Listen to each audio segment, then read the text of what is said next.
Hello and welcome back. In this tutorial I'm going to show you how to do a pop art effect in Adobe Photoshop. As you can see, I've selected Marilyn Monroe as my subject of this tutorial. I thought it very befitting so that you could kind of compare this tutorial to some other pop art effects images that are out there online, most likely done by Andy Warhol and Marilyn Monroe. It'll look a little bit different because I'm using a different image. This is actually a drawing of Marilyn Monroe. This effect works well on this sort of an image. Black and white photography, color photography. It works well with people and with other sorts of scenery as well. So it's very versatile, and it's a fun technique. So I'm going to go ahead and just get started. I've opened up my image in Adobe Photoshop, and I'm going to make a copy of my background layer by clicking on that layer and dragging it down into the new layer button. So I have a copy of so I have an original copy as my background that we can go back to if we, for some reason, make a mistake and we need to go back to the original image. So I'm going to go ahead and deselect the visibility on that layer because we're not really going to touch it. Okay. If your layers palette's not up, by the way, you can go up to Windows or Window at the top and go down to Layers, and that should bring that up. And then you can make your copy. Okay. The next thing that we want to do is we want to get rid of this background so that we can set a color for the background. So what we need to do is we need to select that whole background and get rid of it. So we'll go over to our Tools palette on the left and get our Quick Selection tool. If it's not on top, you just click and hold on that magic wand tool, and your options should come up and you get your Quick Mask tool. And we'll just select that background. If you click and hold and drag that, you can make a large selection. You're probably going to end up getting way too much, like I just did there. So if you want to get rid of some of that area, you press Alt on your keyboard and you can click and drag away the areas that that you didn't want selected. Okay, so I've done that, and now I have a pretty good selection. This doesn't need to be perfect because with the effect, you're not really going to notice, and it's actually better sometimes for there to be a little bit of imperfection there. Okay. So now I have pretty much what I need, and I'm going to get rid of that background. So I actually need Marilyn Monroe selected to do this, so I'll go up to Select at the top and go down to Inverse. So now I have Marilyn Monroe selected, and with that layer highlighted, I'm going to add a layer mask to it, and that'll get rid of my background, as you can see there. The next thing that we need to do is add a color to the background. So there's a couple different ways you can do it. I think simply the way that I'm going to do it, and I'm just going to add a new layer. You can see it went above my background copy here. So I'm going to drag that layer down back behind it, and I'm going to double click on that layer. Actually, what I think I'm going to do is I'm just going to get my paint bucket tool, and I need to fill that layer in with white, or you could set the color here if you want. But I kind of like to set the color with an adjustment layer, just so I have a little bit more control over the adjusting of it. Okay, so I'm with that layer 1 selected, I'm going to add an adjustment layer to it, and I'm going to set a solid color to it. And you can change the solid color with your slider here. I'm going to make it a blue color, and select OK. Next thing that we need to do is select that background copy, and we're going to let's go ahead and rasterize that layer so that we can actually get rid of that mask. That makes this layer non-destructive, by the way. So this tutorial is a bit of a destructive one. The only way to go back after this would be to go back to this original background layer and start over. So what we want to do, though, is select that layer, go up to Layer, and down to Rasterize. Well, you might have to create a smart object first. So go to Smart Object, convert to Smart Object, and then go up to Layer and down to Rasterize Smart Object. Okay, and so now that layer is flattened, and you do not have that mask anymore. The reason that we did that is because in this next step, if we would have lost our background and you wouldn't see this color anymore. And our next step that we're doing is with this topmost background copy, we are going to go up to Image, down to Adjustments, and down to Threshold, and we get that sort of effect. Okay. Like I said, if we would have done that with that layer mask, it would have pretty much gotten rid of the layer mask, I believe, and we would have lost this color in the background. It would have just been white. So that's why we did that. Okay, so now we have this adjustment slider here. We want to make it look somewhat about like this. And my criteria that I'm using is you want definition in the hair, but you also have to realize that the only areas that you can colorize at this point will be the white areas. So you want to make sure there's some white areas in the lips and some white areas in the eyes, okay? I think I'm going to go about like that, 137 on this image. But you have to set it to whatever image that you're using. Now what we're going to do is we're actually going to make multiple layers of what we know we want to color. So we know we want to color the hair, we know we want to color the eyes, we know that we want to color the lips, and we know that we want to color the skin. So I think I'm going to go ahead and stop at those sort of layers, or those sort of kind of descriptions. Okay, so what we need to do is we need to make a selection of something that we want to color. So I'm going to start with the hair. I'm going to take that quick selection tool, and I'm just going to try to select the hair, if I can. And you may actually, if it's hard to select from this, which it most likely will be, you might have to go back to that original background, make it visible, make all these invisible, and select that. And you can make actually a selection from that original background, because we're going to make a copy. Okay, so you can select just the hair from that original layer. If you get too much again, go ahead and press Alt on your keyboard and just deselect what you don't need.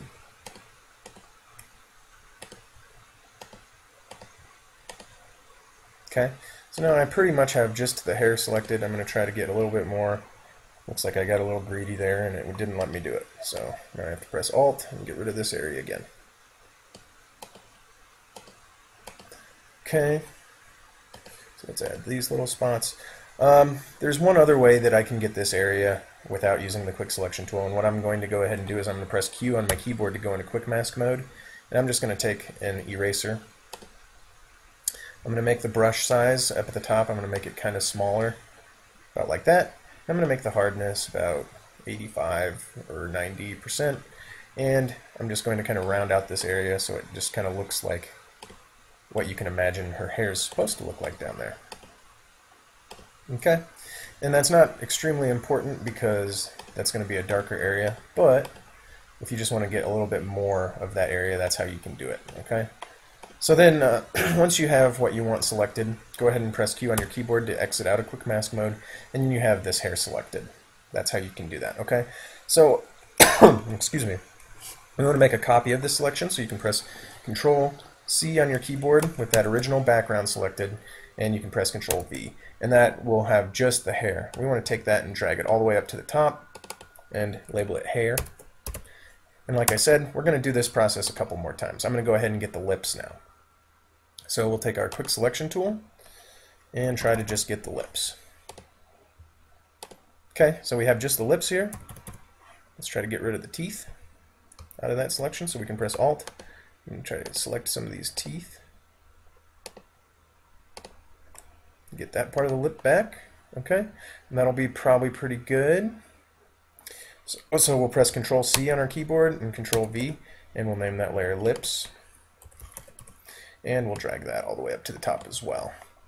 Okay, let's get the eyes now. Select that original background. Get just the eyes. Or actually, let's do the skin now. So I'm going to press Control D to get rid of my selection. I'm going to make my brush a little bit bigger. You can do that up here at the top, or I was using some hotkeys on my keyboard to do that. They're the brackets if you want to know. Make my brush size a little bigger, and I'm going to get the skin now. All of her skin. Okay. If you get too much, press Alt, and click it away. Don't need her hair because we already have that hair layer.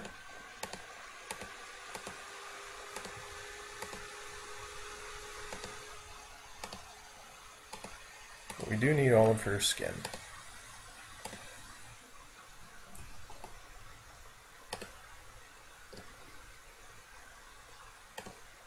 Okay, so that's pretty good. I'm going to go ahead and go with that. And I'll press Control C and Control V. And I have just her skin pretty much. And we'll drag that up to the top. Okay. I think usually I see makeup above the eyes, so I'm going to do one more layer and call it makeup. So I'll select that original background once again. I'm going to select a brush, make that brush size way smaller so that we can brush in this area. And I'm going to set the hardness, I'll keep it at around 90. And then what we can do is click off to the side somewhere to get rid of that, that drop down, and we can go into quick mask mode once again. There is this quick mask button down here, you can click on that too. Or you can press Q on your keyboard. And what I'm going to do is I'm going to brush this area in to kind of select it so we can add makeup to above the eye if we want to. And we'll just kind of do a kind of rough thing because, like I said earlier, with this sort of technique, you're allowed to be kind of rough. Okay, I'm just going to do that, and we can edit that a little bit later too if we need to. So I'll go ahead and press Q to get out of quick mask mode. I have, looks like everything other than that selected, so I'll go up to select at the top and select inverse. Now I have that area selected. I'm going to press Control C and Control V. Call that new layer that we just made makeup, and drag it up to the top. I'm going to go ahead and stop there with my colorings. You could certainly keep going as much as you want, but in order to kind of make this video as short as possible for you guys, I'm going to just stop there. I'm going to deselect that background layer so that we have pretty much just these layers available. We can select this layer and make it visible once again, and we can make our color visible once again. You're going to have to add the threshold to each one of these layers that we made, these copies, okay? So we have our hair, so we need to select that hair layer. We can go up to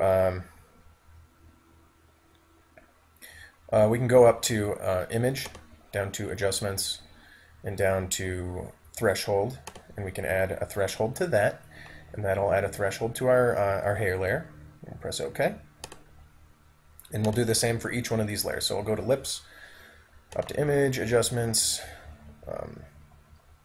threshold, and add a threshold to that. You don't see that because we actually, on our next layer here, we had our lips and our eyes selected, so we're going to have to go in and kind of delete those out of this layer.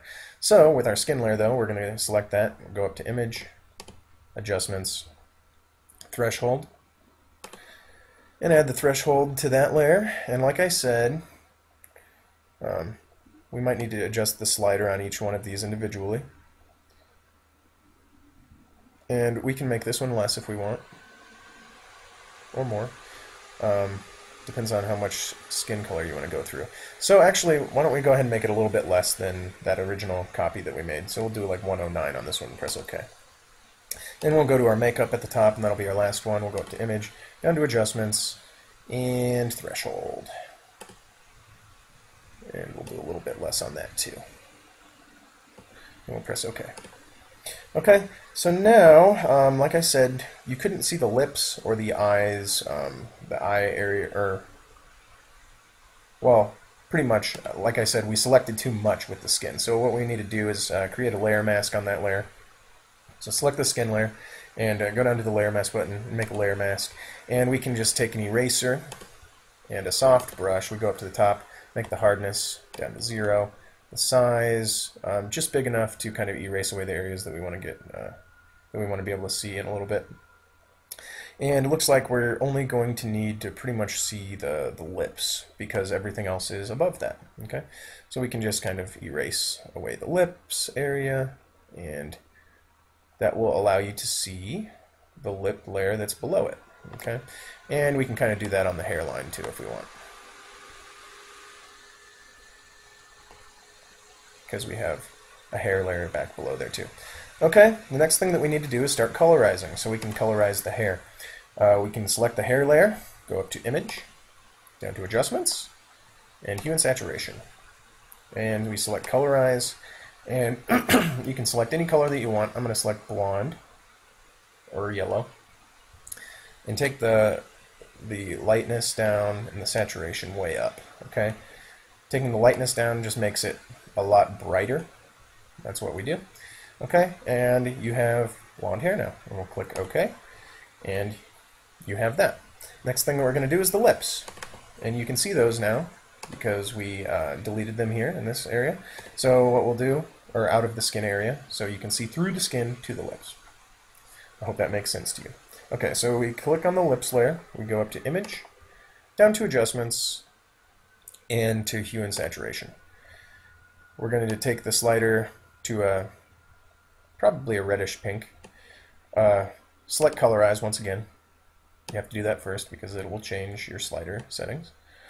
And we'll select the color that we want at the top. The saturation we're going to make a lot higher, and the lightness we're going to take down. Just to add, we're going to make that really bright there in the lips, and we're going to stop with something like that. You can see the teeth through there because we only selected the lips, if you remember. Okay, now we'll go ahead and color the skin. So we select that skin layer, go up to Image, down to Adjustments, and Hue and Saturation. We select Colorize, and we do the same thing. So I'm going to go ahead and go somewhere in here, I think, with that. We're going to take the lightness down, saturation way up. I think I'm going to actually do a more pink kind of skin. Okay. And as you can see, that's probably way too harsh. I'm going to take the slider down on the saturation a little bit, and I'm going to actually make it a lot lighter. So something about like that is probably going to be pretty good. We want to make it different than lips, so maybe I'll make it a little bit more purple. But you can adjust these any way you want. As you can see, and I'll click OK. As you can see, some of these areas that we brushed out earlier don't look that great. So we'll select our layer mask, and we can brush those areas back in. So select your layer mask on your skin layer, select your brush, make it kind of soft, and you can have the brush size as big or as small as you want, and you can just brush back in the areas that you want that color to be in. Okay. Keep in mind that anything that's below that skin layer, you're not going to be able to see if you brush over it. So like if we brushed over the lips right now, you wouldn't be able to see it. And one thing that you can do to kind of help that out is actually move this skin layer down, which I'll go ahead and do. You can see a little pink in the hair there, so I selected the eraser, and I'm just going to erase that pink out of the hair. But like I said, you can take this skin layer down and move it below everything, and that should help out a lot too. Okay? You can see a little white around the lips here, so we'll select that layer mask and we'll brush that back in too. So we'll select our brush over on the layers palette, and we'll just kind of brush around that. And now since the lips are above that layer, we don't have to really worry about going over the lip area too much. Last thing that we want to do is add the makeup above the eyes. So we'll select that makeup layer, we'll go up to Image, once again, down to Adjustments, down to Hue and Saturation, and we'll select Colorize, and we're going to do any color that we want, once again. So I'm going to do maybe a darker blue color, and I'm going to saturate that color pretty harshly. And I'm going to take the lightness down to make it really pop, hence pop art. And that's pretty good. So we'll click OK. Now if you have too much makeup, like right here, you can make a layer mask on that makeup layer and erase away anything that you want. So I'll select my eraser. We still have it set pretty soft and at 38 pixels. I'm going to go ahead and leave it like that and just kind of dab away anything that we don't want. Some of these hard lines are actually kind of nice in this effect, so I'm not going to dab away too much because it looks kind of nice. Okay, maybe the last thing that I want to do is I want the eye areas to be white, maybe. So I'm going to have to delete that from the skin layer. So you select the layer mask that you made on the skin layer and select your eraser tool, which you already have selected. Probably make it a little bit harder, around 90%. And the brush size smaller so that you don't select too much, and you can go in and just delete away the color in the eyes so that they're white. And that just makes everything pop just a little bit more. Okay, I think I'm going to go ahead and stop there. If, say, you want to change any of the colors, you simply go back to that layer. Let's say we want to change the lips to make them more red. You go back to that lips layer, and you can just do the same thing. So you go to Lips, Image, Adjustments, Hue and Saturation, and you can completely change the color once again. So you select Colorize, select Red, take the lightness down, and the saturation way up, and you can make them red like that. And actually I like that better, so I'm going to go ahead and leave it like that. We'll click OK. Okay, so that's essentially it though. You can color anything that way, and it looks pretty good. You can go around and brush up this hairline if you want to by creating another layer mask and erasing. I'm not going to do that because I've essentially showed you everything that you need to know how to do this on your own. So I hope you enjoyed this tutorial. I hope you learned a lot. If you did, please click the like button on YouTube.